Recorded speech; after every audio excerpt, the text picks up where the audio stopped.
Hi everyone, it's Wendy here in Australia. I'm really excited. I'm going to be making an art journal for my daughter using these gorgeous products from Basic Grey. Beautiful paper, a little bit of vintage text.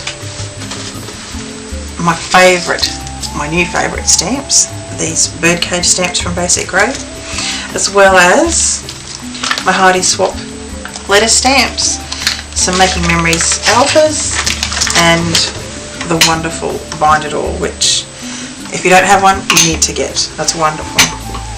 And then just some basic supplies, some shipping tags that I got at my stationery store, a bit of elastic, a stack of paper, chipboard or some really stiff cardboard, and some buttons, and hopefully it'll inspire you to have a go.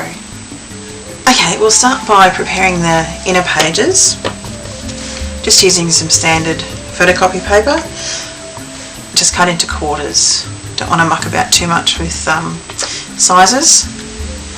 It's just nice and easy this way. Now just pop it into the throat of your binding machine, which I certainly hope you have. If you don't, go over to BlueMoonScrapbooking.com and get yourself one. You won't regret it. Just centre it. You can see there they have a little guide for the centre, and really it's good enough just to judge at this size of paper. Having it steady. Done. I'm just going to attach this spectacular Basic Grey paper to a piece of chipboard. The covers I usually make just a little bit bigger all round than the inside pages of a book.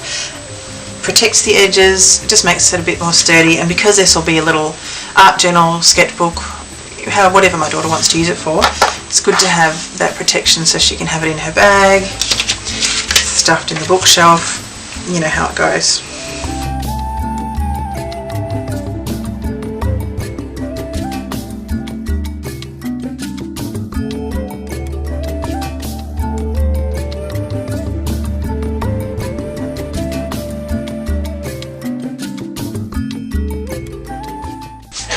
Now I use my brayer, really press out any air bubbles and get a really good contact with that glue and the double-sided tape.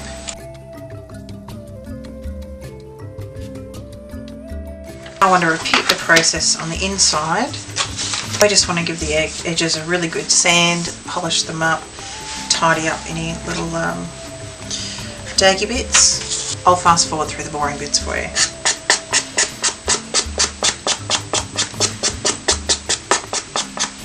If you're new to sanding, just go slow to start with, but really you can't go wrong with it. It's a bit addictive actually. I use these nice soft nail file emery boards from my local chemist. They've got a little bit of give in them, and just as you can see, I bend them a bit as I use them, and it just gives you a really comfortable grip, and you're not cutting into your work. Sometimes sanding tools that are on a hard cardboard base, the edges actually cut into your work, and if that's not what you want, it can be quite frustrating.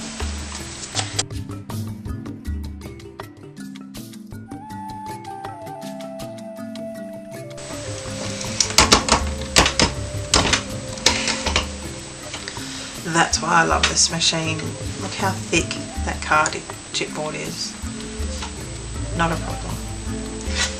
Groovy.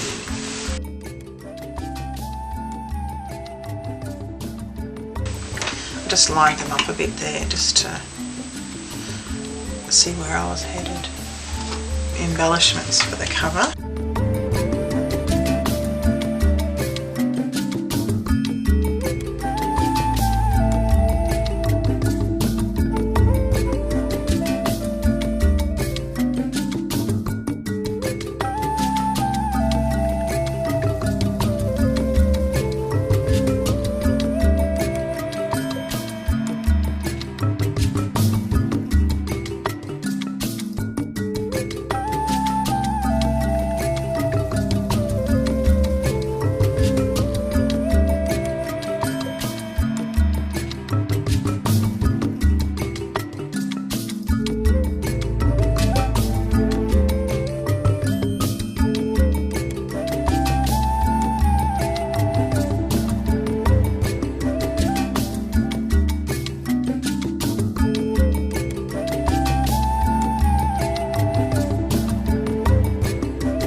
wires are closed, we want that to be hidden, and it gets hidden between the back cover and the last page.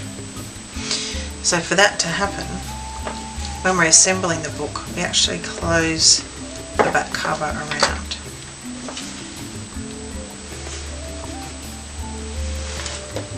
Front cover, pages, and then the back cover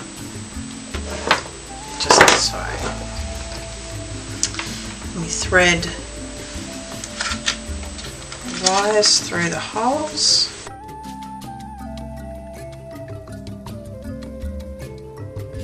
So you can see now when that's closed in the binding machine, all that joinery will be hidden behind the back cover. Very clever. Bring on trusty machine. Do it this way.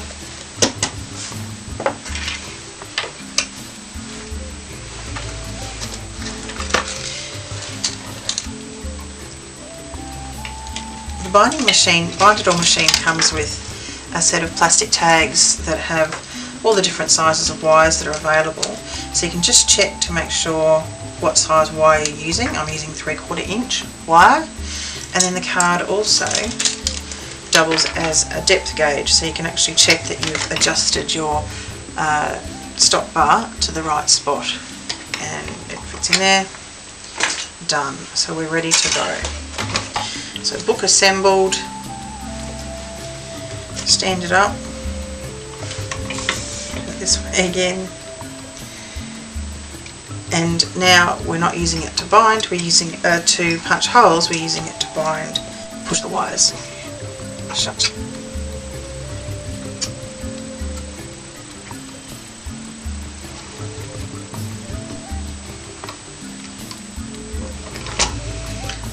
Done.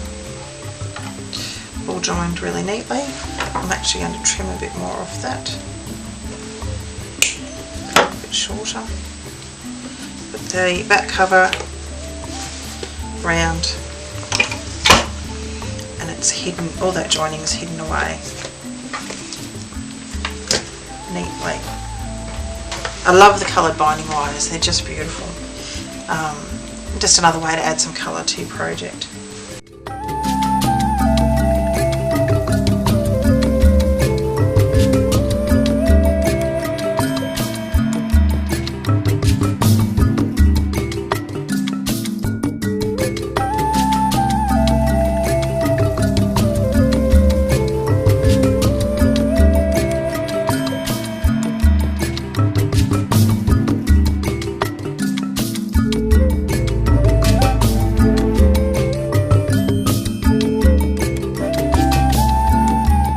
Thanks for watching. See you next time.